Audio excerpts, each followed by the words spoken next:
Hey guys, welcome to the show. Episode 4. Episode 4, Tim. Yes, sir, Tony. We're rolling now. Weeks. We're at a month now. 4 weeks worth of Round 14 podcasts. Pretty crazy. I've quit jobs sooner than this. So this is good. We're on a good roll here. I appreciate it. This is really good. Well, we're really on a good roll. I mean, a lot of people know about the big news, but we have really big news. Really huge news, right? So I'll let you tell the big news because you were the one that discovered it before I did. I actually got your message before I saw the big news. Oh my God. It was I was right into panic mode. So it was Friday morning and it was quite early, and Tony had already left for work because he works before any of us get up. Pretty much. And I had the pleasure to tell him that Mr. Sylvester Stallone is now following the Round 14 podcast. There you go. Right? There you go. Yo. How much better does your day start than that? I tell you, that's better than any cup of coffee you can get, right? So it was funny because I was at work, like you said. Yeah. So I see the phone, the Instagram thing and the message. I'm like, well, I'm assuming it's you. I mean, nobody else would really message me early. Like, you see this? Oh my God! Holy this, holy that! A lot of expletives coming. Maybe a couple of little bad languages in there, but all positive. But so I'm like, what is he talking about? What is going on? I opened the picture. I couldn't believe it. I really couldn't believe it. I mean, it was one of the coolest things. It really was, and especially 4 weeks. No, 4 that's weeks. right. We got on the big guy's radar. I mean, so that's we must be doing something right, Tony. We absolutely must be knocking it out of the park for Sly to take interest. And Sly, Tony and I thank you very much. And we hope you like the content. We hope you like the channel. And we appreciate it more than you know.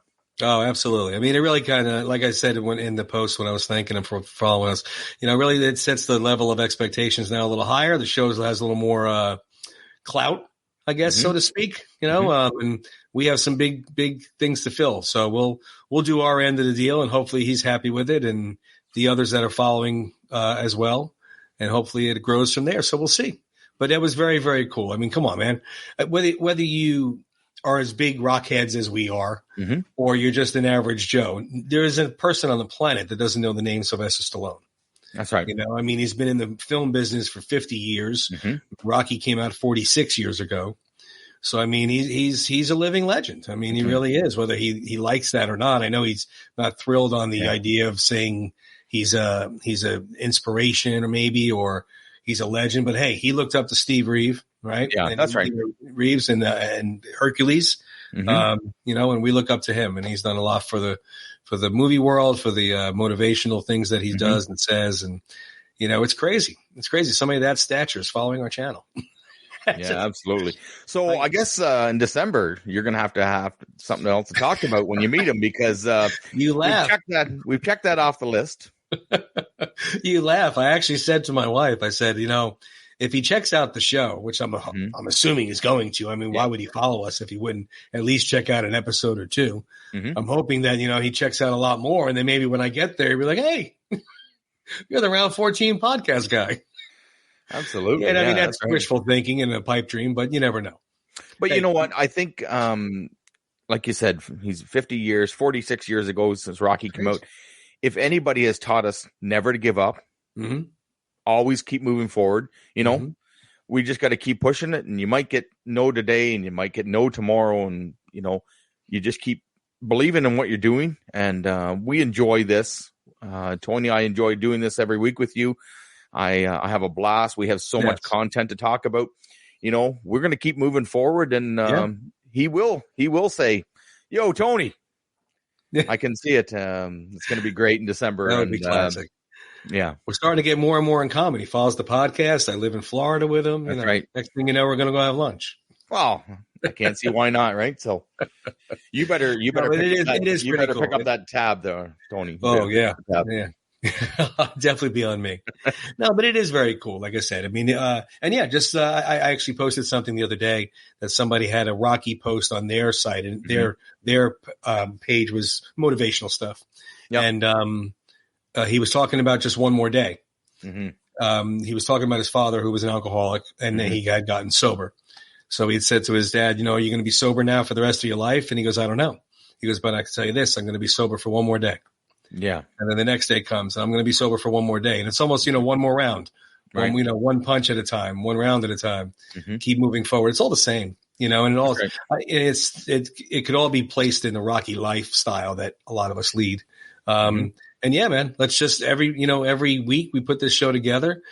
Last week we had no idea he'd be following us, maybe 3 weeks from now, we had no idea he'd be a guest on the show. Wow. So that's it. You never know. You know what? And there's no sense in not trying and not believing what we can do or can't do. I mean, like you said, he is following us now, and we do appreciate it. But you raise the bar, and now we got to raise the bar a little more, and we got to. Exactly. You can never be satisfied, right? You always got to prove yourself, and that's not for this podcast, but that's for life. Anybody, anything. You achieve what you want to achieve, and then you move on from there. Okay, now what? Yep. Okay, we got him to follow us. Okay, cool. Let's get him to watch a few episodes. Let's get him on the show. Yeah. You never know. But like you said, you can't say just sit back and be happy with it. No. That's not the way the Rocky life is. No. So we have a living legend watching us right now, and hopefully you enjoy it. And we will do our best, and I'll let you down. And that, we hope that everybody enjoys it, whether you're or you're my neighbor or my wife and kids. We do this. We enjoy bringing it to you. And from the messages we've received on the emails and our Instagram, people are enjoying it, Tony. Yeah, and that's the thing I do like about it too. It's we've been getting a lot of nice positive feedback from a lot of people that we do recognize the names on. Not in a famous way like Sly, other people that we know through the Rocky community.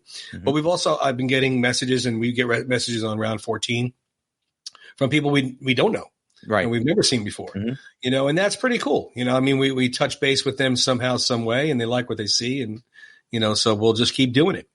Yeah. So very cool, very cool. What I was thinking was, since we're on the topic of Sly. And we're big Rockhead fans, and he's put out these inspirational movies.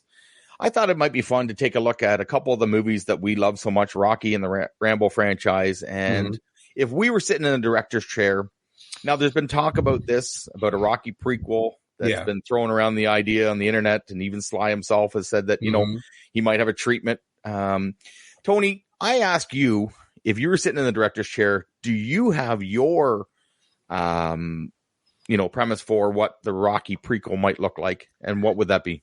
I don't know if I'd have the whole premise down. I mean, I could tell bits and pieces of what I would like to see the connection from. I think going back, like he originally said, going back to the high school years, bridging the gap between high school and where he's at. Because in the film, he's almost 30. Remember, he was saying that Adrian's almost 30 and he's almost 30. So, I mean, you're getting out of high school at 18. You got 12 years there to fill.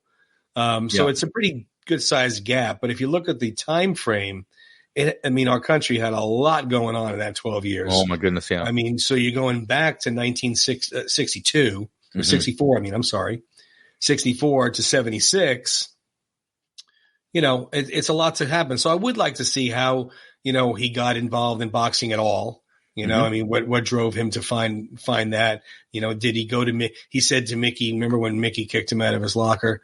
I've been coming here 6 years, and for 6 years you've been sticking it to me. Yeah. So, okay. So you got that gap. Yeah. He wasn't at Mix until 6 years prior to 1970. Right. And I have a feeling that somewhere along the line in the neighborhood he was in, and based on the fight he had in Rocky V, there probably wasn't the odd street fight involved. Yeah. You could definitely tell he was, like he said, he didn't have a good brain, so he had to develop his body. So he was probably the bruiser of the neighborhood. He definitely wasn't a bully, but he seemed like the type that would be sticking up for the ones that were getting bullied.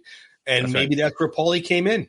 Yeah. Maybe somebody was picking on Paulie, and he went and defended him, or picking on Adrian.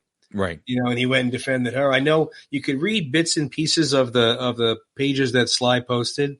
It was not that easy to decipher, like a whole thing of it, but you saw it said his father was an alcoholic. His mother's name was Rose. So it seemed maybe the mother was more loving at home, obviously more so than the dad. Did the dad get violent with him? Maybe that's how he started boxing. Yeah. I mean, so that's my thought on it. Like maybe catching up on the final year of high school, thinking about what he's going to do with his life, and a couple of things happened to come up to him, and maybe sticking up for Adrian and Paulie, or Paulie alone. I don't know. Maybe sticking up for Paulie. Yeah. Well, I'm sure the way Paulie shoots off at the mouth, there was a time or two where Rocky had to, step in, and we see that one little clip. It's actually a deleted scene in the trailer for Rocky 3. We both came from the same neighborhood, and I got lucky and you didn't, right? So there is a backstory there, obviously, and the possibilities are endless. There's definitely a backstory there. I mean, they've been friends a long time. You could tell that just by the way they talk to each other, and they are from the same neighborhood. Yeah. But Paulie does mouth off. I mean, come on, let's face it. He told Apollo he didn't sweat him. Yeah, I don't sweat you. And throws his bag on the ground. Thunder lips. He didn't sweat him, right? Hit him with a chair. Yeah, I mean, like, so you got to give Paulie some credit. I mean, he's got some strong will there. But I could see that happening. Paulie mouthing off to somebody, and Rocky got involved, and then the two of them became friends, and he introduced him to Adrian. Right now, of course, why did it take so long to start dating Adrian or liking Adrian? That's something you could fill in. And maybe even I would like to see them touch base on Mickey, even though there's no connection yet. Like, was Mickey, the boxing community, was he known in the boxing community for a fighter, for being a fighter? Yeah. How long did he have the gym for? Like, where is that happening? So it may be too much to bite off if they went way back to high school. Like I said, because that's a 12-year gap. That's a long gap. So they might have to do it a little bit after to a little bit before Rocky. But it would definitely be interesting to see. And of course, the biggest thing is, do you use Sly and de-age him like they did in The Irishman to De Niro and Pacino and stuff? Or do you go with a young actor who kind of resembles him? I don't know. That would be a tough call. I would prefer they use Sly and de-age him, just because his mannerisms and the way he speaks and the way he moves and walks, or any of them for that matter. I mean, obviously you'd have to recast Mickey.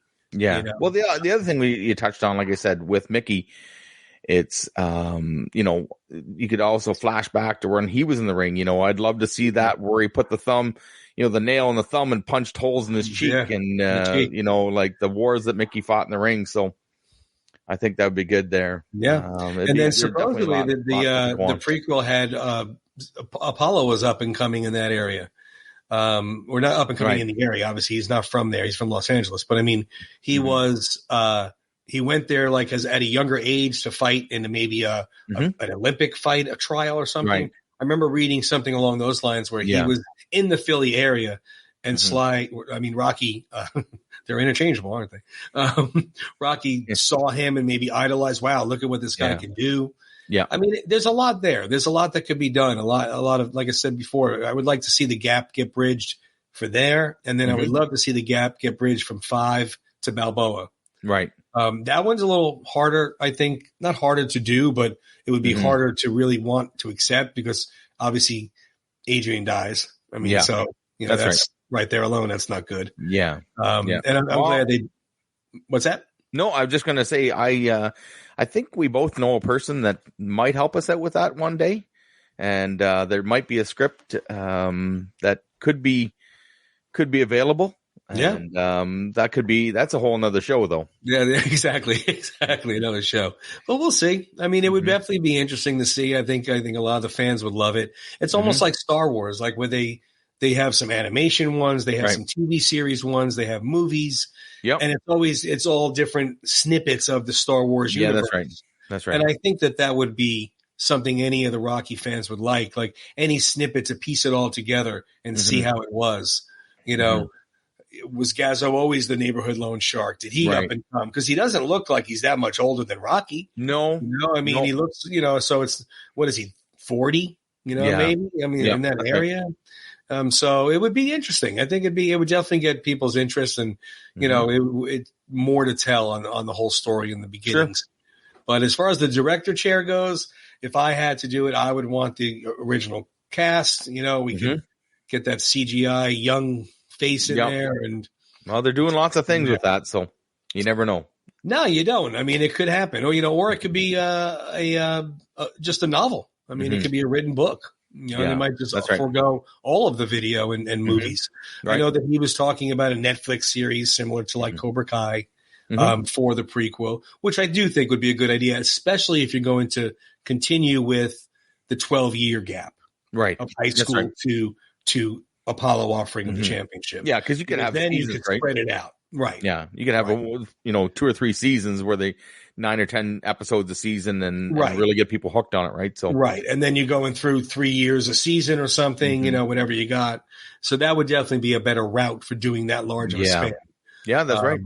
But it would be it'd be cool. I think a lot of people would see it. I'll tell you that. You know what? I think there's a lot more story to tell, and there's the Rockheads would just soak it right up, right? So. Yeah. Even the, I don't want to say the non-hardcore Rocky fans. I mean, there's a lot of people that have seen the Rocky movies. They're just not obsessed with it. But I think if you put something like that out, people are going to go to, Cobra Kai is a perfect example. I mean, I'm sure there's a lot of Karate Kid lovers out there that are like us with Rocky, but then they put that out there and you had some parents like, oh, this guy, I mean, my wife and I are in the same boat. I love the Karate Kid, but I'm not like I am with Rocky with it. Right. When I saw that coming out, I was like, oh, this is cool. Let's check it out. Yeah. And now, I was the younger generation. That's right. I was pretty surprised. I mean, not that I didn't think it would be, but it's the series is pretty good on it is Netflix, right? So yeah, it is. So it would be interesting. Now, as far as you the other end go, we'll turn the tables to you being a director in the prequels chair there. Obviously, the other one would be Rambo. Yeah, and that would be a lot for you to tell there. That would be because he went into the Army right out of high school. So right there alone, you got that starting. Drafted in NAM, yeah. So where would you go with that? Boy, there's obviously I would love to see, his recruitment into the U.S. Army, Colonel Troutman. When we first see him in First Blood, Troutman says, God didn't create Rambo. I did. I did. And yeah, that's a great line. That's one of the greatest lines. And of course, you've got the Baker team, right? So, and I was going over the list because my memory is picture in the beginning of First Blood. Yeah, that's right. So Baker team, Commander Troutman, right? Colonel Sam Troutman, Delmore Berry, Ortega, Danforth, Krakauer, Coletta, Jurgensen. I'm missing one here. Danforth, and of course Rambo. And then John Jay. Yeah, Rambo, John Jay. So you got the team, and they're, at some point they were all in the military, and of course they excelled at whatever they were doing. That they recruited these guys to be Green Berets, the best of the best, right? So, and I mean, we want to see what he was eating that would make a billy goat puke, right? Maybe we don't. What was he eating? Tin cans? Or how bad was that? Like cigarette butts or right? But they trained him to kill. Period. Yeah. They were the best, and he says, if he's the best combat vet I've ever seen. I mean, the best he's ever seen at that age. So, I mean, obviously we see what he does past First Blood and First Blood Part 2 and Rambo 3. And, but to see that team training and then put them together and then that would be cool, see, because you can just take it right from boot camp and go on, how they all met. You would have them captured in Vietnam. You'd have them, there's so much there. I think that we could dive into. And again, I'd like to have a young Sylvester Stallone. I think he'd be on board with it. I think he'd really like to tell that story. I mean, there'd be a lot of action, right? Oh my goodness. Just the training alone. And then once they went into enemy lines. So I think just to see the development of that team and the bond that they had and, the struggles they had and what happens to the team afterwards. I mean, you see John Rambo, right. And he's, he obviously he's looking for Delmore Berry. That's when we're introduced to him. Do we see him trying to find the other members? Because we see him in the cave in First Blood, and Troutman's trying to get talk to him, and he says, "They're all gone, sir. They're all gone." I mean, obviously we know they lost a few of them over in Vietnam, right? Right. Some of them didn't come back. I'm not ruining the story here. for anybody. This is going to be a prequel, but like the shoe shine, that one guy was blown up with the explosion, and Delmore Berry died of cancer, didn't know he had it, right? So, but it's a story of what happened to this team. What happened, that he's searching, he's lost, and he's back to the States, and he's trying to find this team, and I think he's just trying to find somebody, right? Like, he's just lost, and obviously the war has PTSD and there's a lot of issues, right? Yeah, so, and that's it. And I hate to say comfort zone, because that's not what I mean. Like, he's comfortable killing people, but that's where he belongs, was with the team, and with the Army guys, because that was his only family. So that's another thing you could touch base on. Did he even have, was he an orphan when he went into the Army? Right. When he graduated high school at 18, did he have parents? Did they die? Where's that going? Was he an abusive parent? Right. Or did he come from a military family already where it was the expectation to go in, so there's a lot of story to tell there. That would be because really when you see him in John Rambo and he goes home, he goes to the ranch, right? Did he grow up on a ranch? Because I know his, with Sly himself, his love of horses and polo, you tie in the Western, and because in First Blood, you see him working that ranch and you see him on the horses. And is that where he started, right? Like, he got drafted in NAM. Maybe he didn't have a choice, back then. They just, I'm not going to pretend I know all the details of the U.S. Army and the recruitment, but maybe he didn't have a choice. Maybe they just. Well, yeah, I mean, the draft was going on back then, where guys got drafted in, and they were not going to enlist. So again, that's a huge part of the story. Yeah. Was he not going to enlist and he got drafted, or did he go enlist and wasn't drafted at all? And maybe that the parent relationship came into play there. There's a lot of things to touch base on that could be for good storytelling. That's right. But that's I think that's what I would do if I was sitting in the director's chair. There would very cool. There'd be lots and lots of writing. Get the notebook out like Sly, and there'd be redrafts and copies. I know when he posted it so fast that he did it on purpose so we couldn't see it. Yeah, that's right. I was I wore at the pause button, and I tried. So did I. I was trying to slow it down. But maybe when we have him on, we'll ask him. I mean, those are his two biggies, as everybody knows. I mean, that's really what he's known for. That's what really put him on the map. I mean, let's face facts. But there are other movies that Mr. Stallone has done. There's a lot of other movies that Sly has done. So we thought it'd be fun to take a look at, 46 years, since Rocky, and all the movies that he's done, the blockbusters and the favorites, and maybe not so many favorites that people like. They have their choice. And right.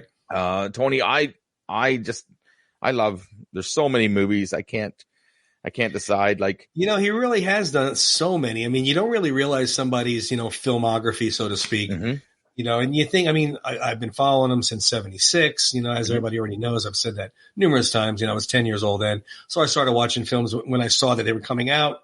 But now, having all these years later, there's a lot of movies that I did not see of his. And it's more so in the 2000s, right? When things went straight to DVD or something, or they went right to Netflix. But he has so many movies, my goodness. Yeah. And then there's really good movies you even forget about. Yeah, that's right. And they're not. Oh my God, that's right. It's there's the people that think oh my God, he's just there's Rocky or there's Rambo, but there's action movies, comedy movies. He's done comedy movies. He's done drama, right? So suspense. So I thought we'd have some fun and look at maybe top 10 movies that were not Rocky or Rambo. No Rocky or Rambo. And these are not in any type of order. These aren't this isn't an order. Number 10 to number 1. And guys, this is what we thought our top 10 is. If you disagree with us, if you agree with us, leave a comment in the chat. Tell us, if you think we were right on. Yeah. Or give us your top 10. That's right. Yeah. So we're going to start here with Avenging Angelo. Yeah. So this was in 2002. Madeline Stowe and Anthony Quinn was actually in this movie as well. And this was great Anthony movie. Quinn Anthony Quinn. That's right. So this was a fantastic movie, Tony. We find Sly as a bodyguard, right, for a mob man. who's on his deathbed, and he tells him that he has a daughter that she does not know that, that's my real daughter. She's been adopted. I put her up for adoption.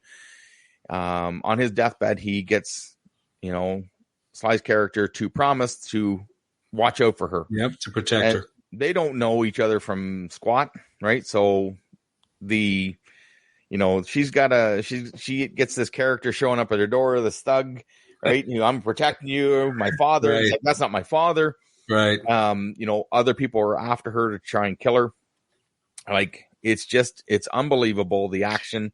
And a little bit of comedy in this one as well, right? A little bit, but it was good. It was definitely worth watching. It was definitely, and like you said, it's not a ton of, it's not a blow them up, shoot them up, no. but it's a good story. It's a good story. Yeah, that's right. He did a nice job there. Yeah. So that was one of the ones on our top 10.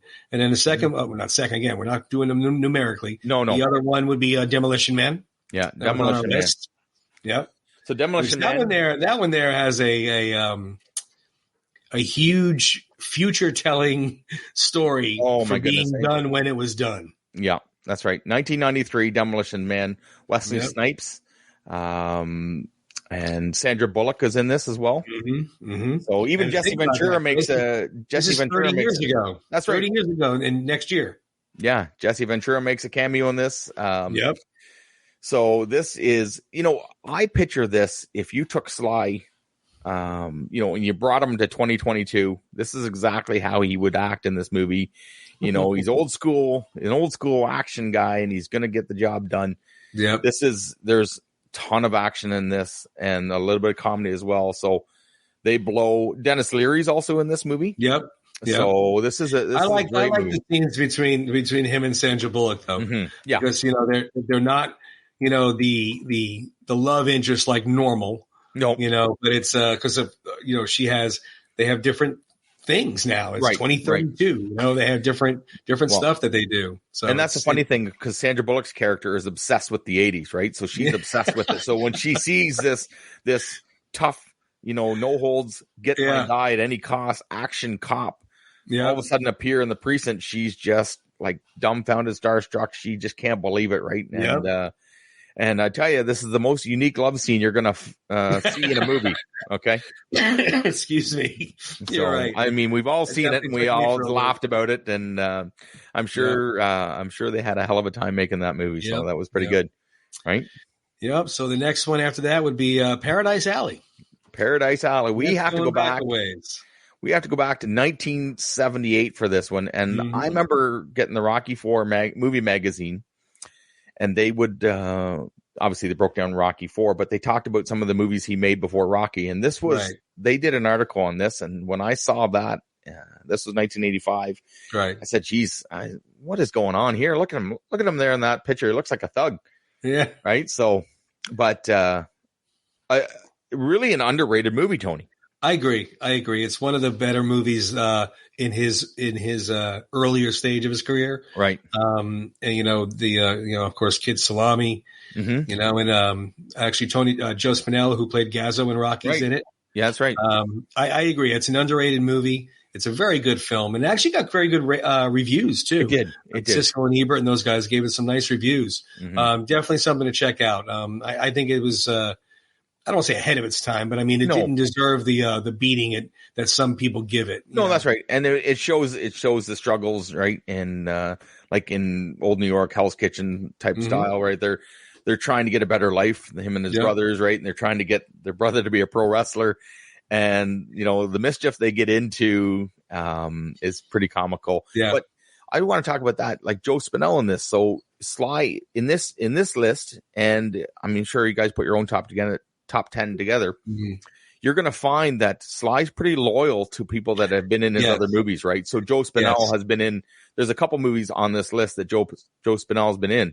Yeah. Obviously the Rocky movies, Paradise Alley, and we'll get to a couple more here in a minute. But Paradise Alley, 1978, if you haven't seen it, do yourselves a favor, check it out. You won't be disappointed. Definitely check that one out. Like I said, that's a little more of an underrated film. I agree. Right. So after that, we had Lockup. The old prison movie. Oh, my goodness. Let me tell you something. When this movie came out, I watched the trailer and I was counting down the days. This is when you had to wait like 6 months to get. Right. It didn't come. It wasn't streaming. They didn't give you the option. Right. I was so pumped at this. I rented this on a Friday, and I watched Friday night. I watched it Saturday night. I watched it Sunday night. I'm telling you again, another underrated movie. I think at that point, he was well established. It was early 90s. Yeah, 1989. This came out. It was 89. Okay, I thought it was 89. And then we got. I just thought it was a fantastic film. Yeah. The football scene. Oh, I love. And the car scene. Yeah, Mustang. We got Donald Sutherland, who plays the warden, right? And he was, oh my God, like I hated him, right? When the character is in a movie and you hate him so much, you know that he's nailed the role, right? You got John Amos, who plays the he's the prison guard, and like won't smile. You've got Frank McRae, another Rocky alumni, right? So again, you got him in the automotive shop. So this one, Sly is in prison when the movie starts. He's in a minimum security. He's got 6 months left. In the middle of the night, they drag him out of the cell. No reason. Throw him in a truck. Throw him into the prison. Maximum security, where he finds out Warden Drumgoole. And Warden Drumgoole has a hate on for. He is not a fan. For Frank. And also, obviously, the inspiring underdog music is done by Mr. Bill Conti. Yeah, exactly, right? So loyalty, again, comes into play here. But the struggles that he faces, because Warden Drumgoole is not going to let him, Frank Leone, out of prison. He said, "You're going to spend the rest of your life in this prison," because you really pissed him off, didn't you? Yeah, right. He said, "You're the only man to break out of my prison before."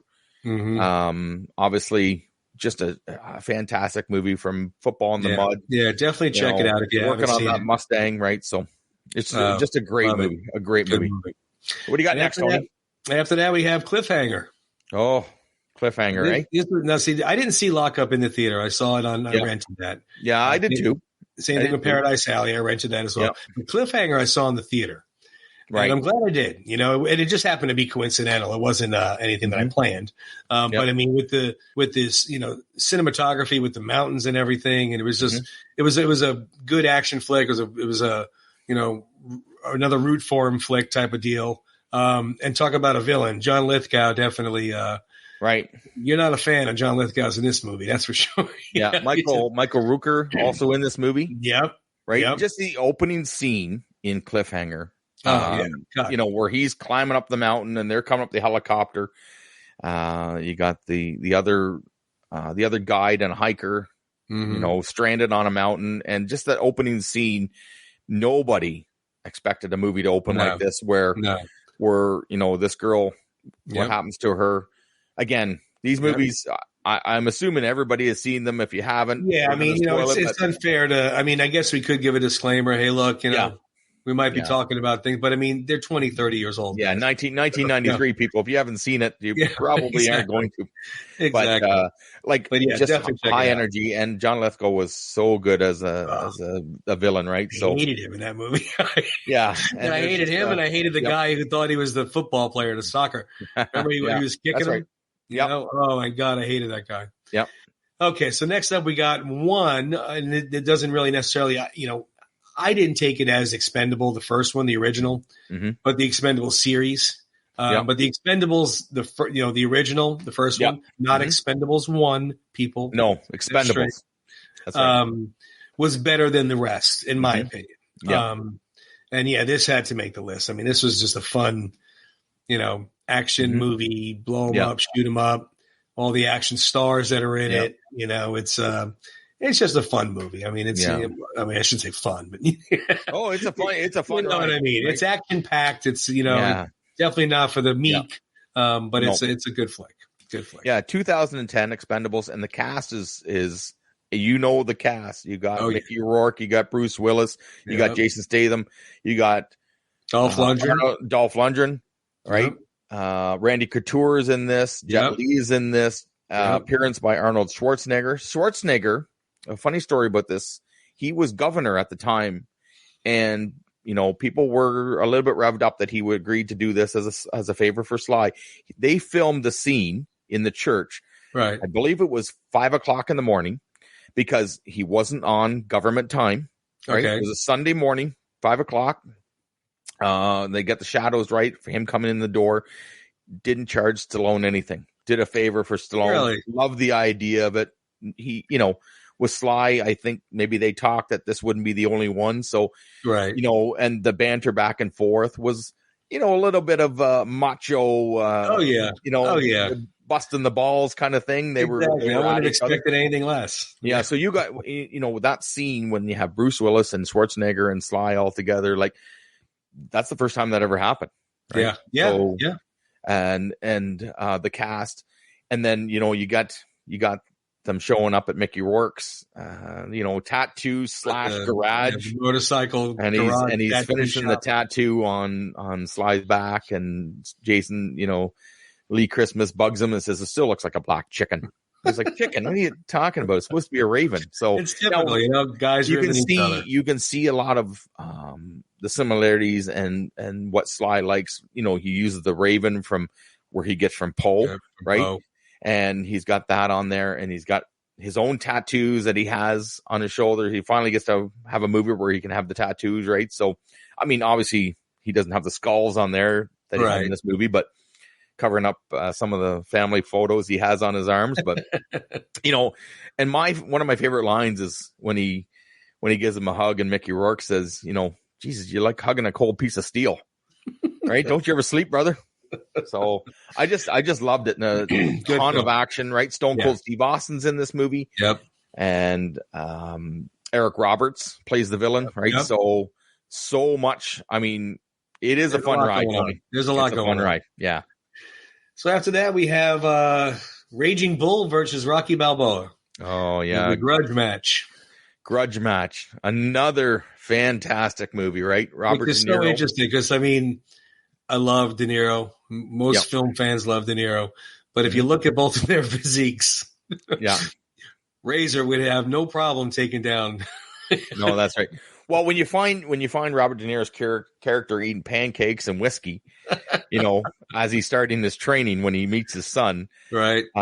He's not taking it seriously. He thinks he's still, he still got it, and he finds out pretty quickly that he doesn't. Now, Kim Basinger also in this movie, and Kevin Hart and Alan Alda, right? So, great cast again. Sly always nails it with the cast, right? Like, bringing back the favorites, and just two aging boxers, 30 years past their prime, can't let it go, and they can't let it go, right?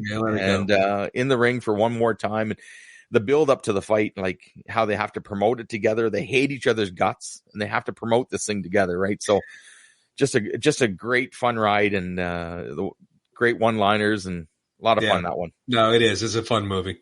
Yeah. After that, we're going back to the 70s. Back to the 70s with Nighthawks. And again, in my opinion, a very, very underrated and a foreshadowing movie of a lot of other stuff that happens. Mm-hmm. Nobody thought terrorism could hit our country, or it only is over in other countries. But great film. Rutger Hauer plays an amazing villain. That's right. Billy D. Williams, of course, Sly. Fantastic movie. It really is fantastic. Lindsay Wagner, and Joe Spinell again. And Joe Spinell. That's right. So he plays their like lieutenant, right? Right. Yeah. And the scene where they're trying to chase this guy down and nobody can catch the serial killer, and they're back. Him and Sly and Billy D. Williams are joking. He's come on guys, take it seriously. And like he was. Before we lost Joe Spinell, he was on quite a roll with some of these movies, right? And he was a great actor. Oh, fantastic actor. Fantastic. He just seemed like he was just talking. He didn't really seem like he was acting. So, no, that's right. Very, very good film. Definitely check that out. Rutger Hauer. How good was Rutger Hauer in that movie, right? Oh, my goodness. Yeah. Like I said, I don't know if this is, if he writes these roles and has certain people in mind, or they just,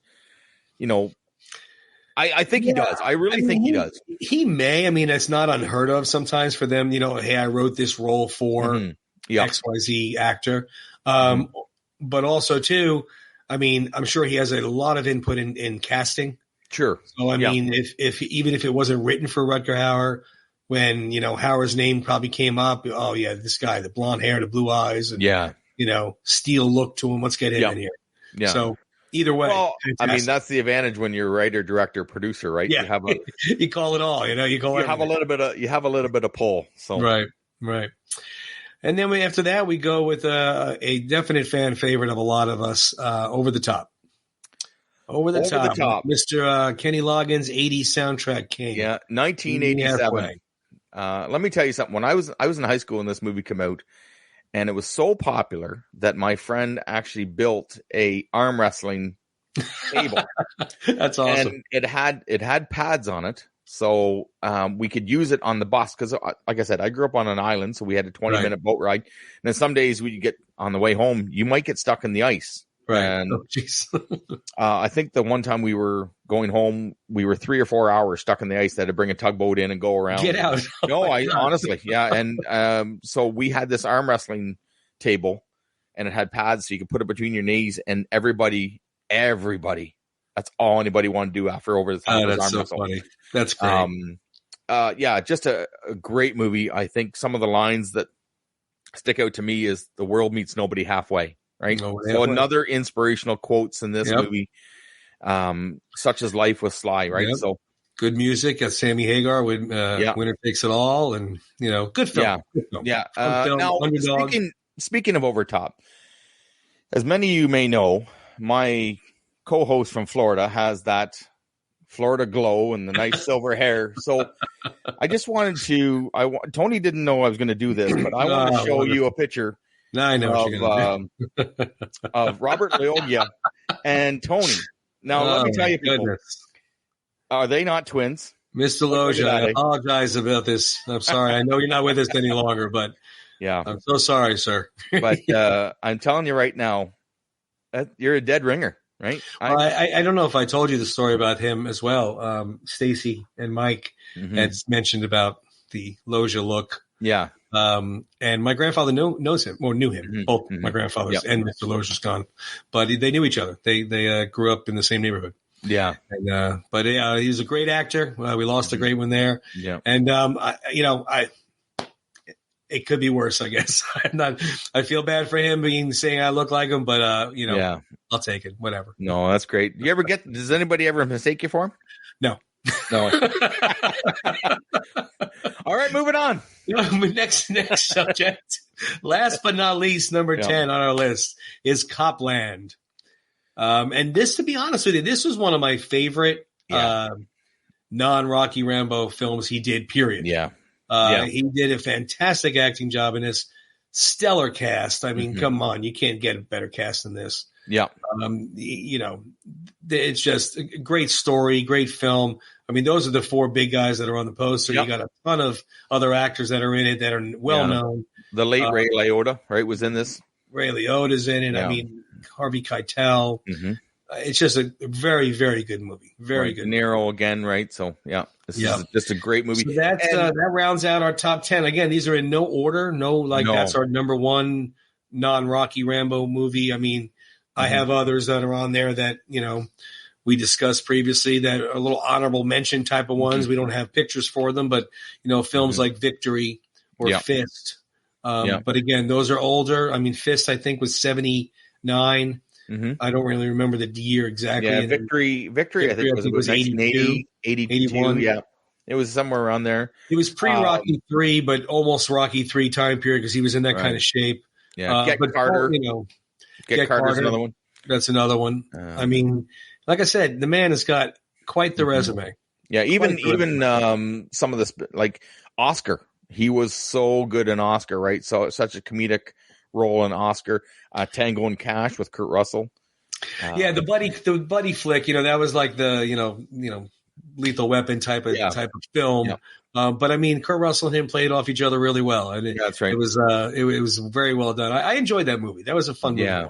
Oh, it was. So, like Tony said, guys, put a message in the chat and tell us what your top 10. Tell us what you thought of our top 10. Like I said, no, they weren't in a particular order. They were just movies that we we really enjoyed, and we really enjoy talking about them too. And I'm sure there's a ton that, someone like, oh my God, like Cobra's probably one of them. How could you not have Cobra on that list? And I actually just watched Cobra about 2 nights ago. Yeah, Cobra is a great movie, right? So you think you're cool, but you're not cool unless you're cutting pizza with scissors, right? Taking it right out of the fridge. And some of the lines from Cobra when he comes in at the supermarket, right? And the guy says, I'll blow this whole place up. And he says, go ahead. I don't shop here. I loved it. Like I absolutely loved it. That was that time frame where every action movie had to have it wasn't like the Make My Day Dirty Harry line anymore. It was the sarcastic, funny, I'll be back, and those types of lines. Which did make for fun, in the 80s action movies. Well, he comes out, right? He comes out, and the reporter says, did you use unnecessary force? And he says, I used everything I had. You know what I mean? Like, he doesn't hold back. He doesn't. Like, he's not supposed to be talking to the reporters. They ask him a question, they answer it, right? That was another. Like I said, I just watched it like 2 nights ago, I think it was. I was flicking around. Nothing was on. Great car chase scene in that movie. Car chase. A couple good songs too. They had a couple good songs in there. Yeah. And then of course Bridget Nielsen was the damsel in distress. And she was in it. And but yeah, it was a fun movie to watch. It was. Yeah. I'd like to ask Sly how he breathed when he had those jeans on, because they were quite tight, my friend. Yeah. Yeah. Well, quite tight to be fighting with in them too. I mean, he could pull it off. Look the shape he was in. Yeah. My goodness. That's right. But I'm sure there's others on there, like I said, that we either missed or just, you can only have so many in a top 10. I mean, well, we couldn't do the Rocky and Rambo top 10 because it'd be, 5 Rocky movies and 5 Rambo movies, and the list would be exactly. That's it. Good night. There's so many good movies, and if yours didn't make the list, please let us know and make a case for it, and maybe down the road we'll make another top 10 list. Yeah, Sly has that many movies, people. Oh God, we can make the top 10. We can make the top 10 lists. Yeah. Right. So actually, that might be an idea. We could do the top 10 70s, top 10 80s, top 10 90s. He has that many. And movies. Then if you're passionate about it, let us know. We'll break down an entire movie. You know what I mean? Yeah. Message it either here on this show or message it on the Instagram. Message us directly. Gmail we have. Round 14 the podcast at gmail.com. You could email us. But yeah, we could look into however many more we missed, and maybe some just absolutely belong there. That doesn't mean that the list is right or wrong. Yeah, I just don't want anybody screaming. You didn't put Cobra in there. You didn't put Cobra in there. Where's Get Carter? So it's like we love them. Judge Dredd's not in there either. And Judge Dredd's another one. I love Judge Dredd. Rob Schneider and Stallone there. Action. He really he really ties in the action and a little bit of comedy. Yeah. There too. The Rambo, he doesn't touch on the comedy. It's all. Well, you can't with that.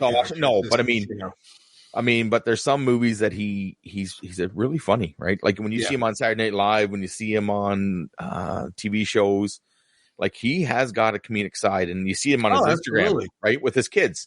Absolutely. And I see Demolition Man is one of those ones where I think that would be like him. You pull a guy from the 80s, you put him in 2037, you're going to get, he's going to tell you what he thinks of things. Oh, yeah. He's not going to do protocol, and he's not going to. Well, think about it. To put it into our time frame right here. Mm-hmm. If you took a guy from, the 60s that went to Vietnam, and with a cop or something, brought him out to here, I'm sure he'd have a lot to say about something. Oh, yeah. Straight to HR. Straight to HR. It's a one-way ticket. But yeah, I mean, there's plenty of others guys, like we said, just Judge Dredd. There's Rhinestone. I mean, Rhinestone. Oh, Rhinestone. Yeah. I mean, thank God. Him and Dolly Parton, right? So. Oh my goodness. He said he had a lot of fun making that movie, right? Frankenstein. There you go. And here's one I'm going to do honorable mention. So he was the producer of Saturday Night Fever, right? Oh, Staying Alive. Sorry, Staying Alive. He was the director. Producer. Yeah. So he has a cameo in that movie. And if anybody's seen it, it's maybe 5 seconds? If that. And so if you've seen it, let us know if you've seen it, or if you haven't seen it, or you didn't know he was in the movie, watch it again and see if you can find him, because the way they did it it's perfect, right? Yeah. You blink and you're going to miss him. Yeah. We'll give you a little bit of a hint. It's in the beginning. Yeah. That's all we'll say. It's in the beginning. Yeah. But yeah, it's he had a little cameo in there to show off. But and he got John Travolta in shape for that movie. My goodness. That's right. John Travolta never looked that muscular. And he was yeah, but that was a pretty good film, I thought. Actually. I know Frank Stallone who's in it. I know that's on my wife's top 10 list. Well, the funny story about Frank Stallone's music in that is supposed to be all Bee Gees. Right. All Bee Gees all day. Mm-hmm. And something happened with the Bee Gees. They didn't want to use certain songs. They wanted to just write this, that, whatever. Long story short, Frank had already written some songs. He's like, let me do these. Next thing you know, he's got 3/4 of the album, right. Award nominating songs, Far From Over. And so it worked out pretty well for Stallone, Frank, that is. Yeah, that's right. And there's we could get into that too. There's a documentary that is unbelievable, right? Frank's. I love Frank, that is. And also, too, he's another one that you really don't realize how much he's done unless you dive deep into his career. I mean, Frank has done, we all know him and Take You Back on the Street Corner, and then, of course, Staying Alive, where he was the guitar player. Yeah. Remember when Travolta says, you all right? You're in good hands here? He's like, what do you, Allstate? What do you want? He's like, get smart with him. Yeah. Anyway, but he's in that. But he has a lot of films to his credit. He did a lot of movies. Mm-hmm. So but yeah, Stallone, Frank, that is, you definitely check that out. Yeah. Definitely check that out. That's a fun documentary. Mm-hmm. No, that's great. But this is a good show, though, my friend. Yeah, this is a lot of fun. Like Top 10. We did some prequels. We put ourselves in the director's chair. We broke down some movies. We're talking about, the legacy of Sly. And I mean, he's not done, right? Oh, God. Like he's the Tulsa King comes out in November. You've got Expendables. He's doing Guardians of the Galaxy 3. Mm-hmm. He's doing a lot going on. Yeah, I got Expendables 4 coming out later this year. They haven't released a date yet. They just say 2022. So look for that. And a lot of the cast is returning for that. One more ride with the boys. What do you think about with Expendables 4? Do you think here's my theory on it, I guess I should say. I mean, because he's not there for the whole filming of that movie. He was there very brief. Mm-hmm. My thought is he's kind of like Christmas is taking over, and he's taking a step back into the Bruce Willis church role. Yeah, or Willis, unfortunately, cannot do it anymore. Yeah, that's right. Mm-hmm. That's my guess. I think you're pretty close to that. I think you're, it's going to be interesting to see how they work it into the story. Is he in it from the beginning? Is he not in it at the beginning and the team tries it and then they have to pull him into it? Because I look at it the other way. I look at, the years have passed and the team is aging a bit. Barney Ross. Well, and you got the younger crew. Right. You got the younger crew. So what I think, and I mean, I could be wrong, and we're going to start the movie without Sly.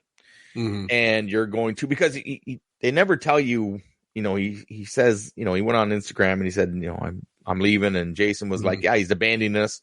They don't tell you what they did. They just tell you that he's not in it all. And he's also not up in the high list of being in the credits either. That's right. So my theory, and this is the fun part of the show. We can talk all about how we think. I think that they try and do something and they realize we need Barney Ross. So they get Barney Ross, they get Bigger Trout Mauser, who's Schwarzenegger, and they go back.